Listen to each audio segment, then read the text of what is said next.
If you've ever wondered if there's a cheat code out there that will tell you exactly where to aim every single shot in pickleball, then this video is for you. In this video, we're gonna show you where to hit every shot on the pickleball court and where to place it to win more points. So let's get into it. The serve in pickleball will set the tone for the entire point.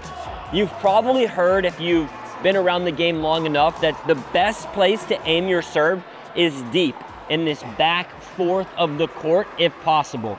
But let's get into some more specifics. Assuming you can consistently hit the ball into this back quarter of the court, where exactly should you aim? Now, some advantageous places to aim are one, at the corners, but this is a little bit more low percentage. Also, this corner here, and also into the body of your opponent, which is actually one of my favorite places to aim. If I'm playing somebody, what I often try to do is hit away from their paddle side. So if they're a right-handed player, I'll try to hit to this foot because this makes them have to guess, should I run around this ball or should I hit a backhand? And often hitting into their body on the opposite side foot can jam them, creating a pop-up. So when you're going for your serve in pickleball, hit to the corners, hit into the body, and to the opposite side paddle foot, and that's gonna win you more points. And a bonus tip is to vary your serve locations and speeds. This will keep your opponents guessing. Now, if you're on the returning team, the return can actually be a make or break shot in pickleball. The goal of the return is really to make the serving team third shot as hard as possible and set you up for your next shot. So in order to do that, the most important place to aim for the return is similar to the serve in the back fourth of the court. That's going to set the service team up for a very hard third shot and a hard drive. Plus, remember that the serving team is gonna have to run forward. So the longer you keep them back, the faster that you can establish your position at the kitchen line. Now, to get into some specifics of the return, another thing to watch for is to see if the service team is cheating their forehand or their backhand. You can immediately see what shot they wanna hit, and you can either return into their body or opposite to where they're cheating. So if you just watch the service team's body language and where they set up for the shot, that's a good way to take them off guard and either hit to the shot that they don't want or just hit into their body so you jam them up. So when it comes to your third shot, a lot of times you're going to either drop this ball or drive this ball. But where should you aim your third shot? Let's first talk about the drop. Now, the best and most high percentage place to aim your drop is to the middle. This is great because one, it takes away angles from your opponent. If you hit a bad one, they can't do as much in terms of angles. And two, if you're playing a good team and you hit to the corners, you risk an Ernie or them jumping over the corner of the kitchen line and smashing your ball. Now, if you're more confident with hitting that consistent middle drop, then yes, you can start to apply more pressure to the corners, but the most safe and most advantageous place to drop is typically to the middle of the court. Also, the net height is slightly lower in the middle of the court, as it's 34 inches in the middle, opposed to 36 on the edges. So you have a little bit more margin when you aim to the middle as well. But now let's talk about the third shot drive. Now there are two places that I like to aim when hitting this shot. One is into the body of my opponent to try to create a pop-up, or obviously you can hit to the open court if they're shading one direction or the other. But the second thing you should look to do is drive the ball to the person that's running forward to the net, because typically one player's attempting to advance and the other player's already at the net. So if you can hit the player that's on the move, you're more likely to create an error and a pop-up. That's where you should look to aim your drop and your drive on your third shot. Now the next shot I'm going to talk about is the fourth shot, which in my opinion is one of the most underrated shots in the entire game of pickleball, but honestly one of the most effective ones in regards to overturning points. Now, when it comes to the fourth shot, you have to remember that the service team is typically making their way up to the kitchen, because the kitchen is the most offensive place to play. Now, your job as the defending team is to make it as hard as possible for the service team to get up here. So the most important thing in general for the fourth shot is to make sure that you're keeping your opponents back. So if you're targeting that back fourth third of the court, that's a really great way to keep the service team from getting good offensive positioning. Now, on top of that, if you want to get into more specifics, the best place to hit your fourth shot is at the player's feet, because that is a very hard shot for the service team to really make an aggressive ball and make headway to the kitchen.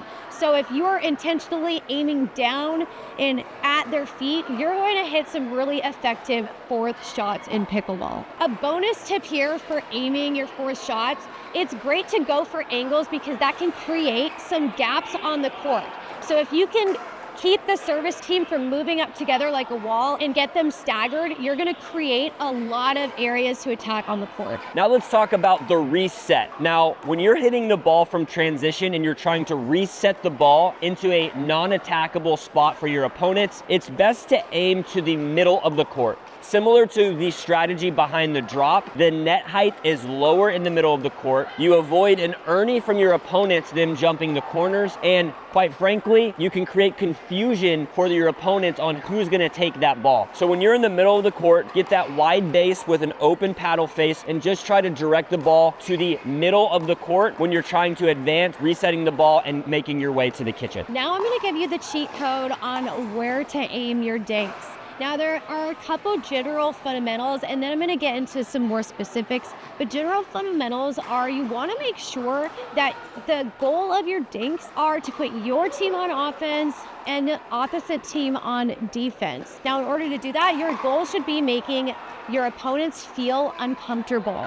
Now there are a couple ways to do that. One is to exploit their weaknesses. So in general, a lot of intermediates and especially beginners don't like hitting their backhands. So aiming for backhands can be a really great strategy when you're at the beginner or intermediate level. Now, another strategy is to look at your opponent's body positioning. Again, you'll see a lot of opponents start to put weight on one or the other of their legs, and this signifies that they're anticipating where you're going to hit it and the side that you're going to hit it to. So what you can do is when you're about to hit a dink, look at where your opponents are leaning and then hit to the opposite side. That will often cause a lot of unforced errors and honestly just general discomfort to the opposing team. Now the bonus tip here is if ever you are on the defense and you get surprised, it's really important that you aim your dinks to the middle of the court. The reason why you don't ever want to reset to the side is because at higher levels, that ball is probably going to be earned. And again, the sides of the net are higher than the middle of the net.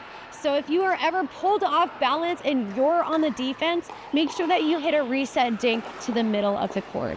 So now let's talk about different locations for speeding up the ball. So let's say you get a dink from your opponent, it sits up a little high and you want to kind of speed the ball up off the bounce.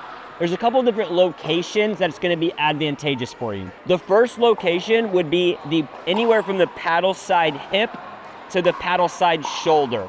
Now obviously anything above the shoulder you have to be careful because the ball might go out if there's not enough spin, but anything from the paddle side hip to the shoulder is going to create this awkward spot for your opponent of, do I hit a backhand and kind of create this chicken wing effect, or do I slide and hit my forehand? Because typically the backhand covers most of the body. The backhand covers here, here, and here, and the forehand covers here. So if you can get right in between this position on this paddle side, that's a great place to aim. And the second place you should look to aim is right at someone's body. However, if you go right at someone's body, you do typically want to add a little bit more pace to where if they don't get out of the way, the ball's probably going out. Now, you're not specifically trying to hit somebody or target somebody, but if you don't add extra pace right at the body, they can easily counter it right back at you. This shot is to create a pop-up to put the next one away. So those are the places I like to aim, paddle side hip to paddle side shoulder, or a little bit more pace right into the body. This is typically going to get you the best results. And the bonus tip here would be if you pull somebody out of position, you could obviously aim to the open court, assuming that they're not going to get there and put the ball away. Now this last shot, I really want to talk about because I feel like I've been seeing this shot non-stop with the professionals this year, and this is the lob. This is a super effective shot that honestly I think that you really should only be using when your opponents are established at the kitchen, because the goal of the lob is to push them off the kitchen, which is the most offensive place to play, and get them into the backcourt and make them have to work all the way back up to the kitchen again. Now, there are specific places that you should aim the lob. And first and foremost, you really want that shot to hit the back fourth of the court. Remember, you're wanting to push your opponents back as far as possible. Now, that being said, there's still some specifics of where you should hit it. So one, make sure that you're avoiding forehands. So typically if you're playing a right-handed player, you don't want to be hitting to the middle of the court because you're going to be hitting to your opponent's forehand. But a really safe place to aim the lob is actually going cross-court into the corners no matter which side that you're playing. Part of the reason why that's effective is it gives you the most area to work with, and you're typically avoiding forehands and making your opponents have to switch on which player is responsible to get that ball. If you like this video, you'll definitely like the next one we have coming up. So be sure to like, subscribe, and turn on those bell notifications. And we'll see you in the next one.